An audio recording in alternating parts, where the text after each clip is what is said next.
أصبت سنة 95 بجلطة دماغية، شلل بالأطراف.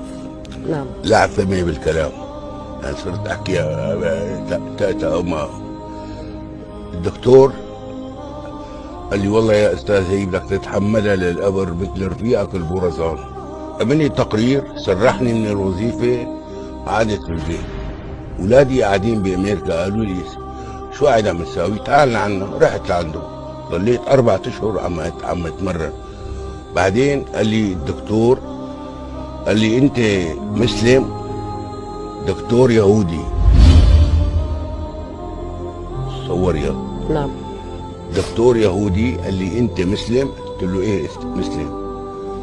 قال لي اقرا قرآن بيرجع نطق سليم، اقرا القرآن بيرجع نطقك سليم.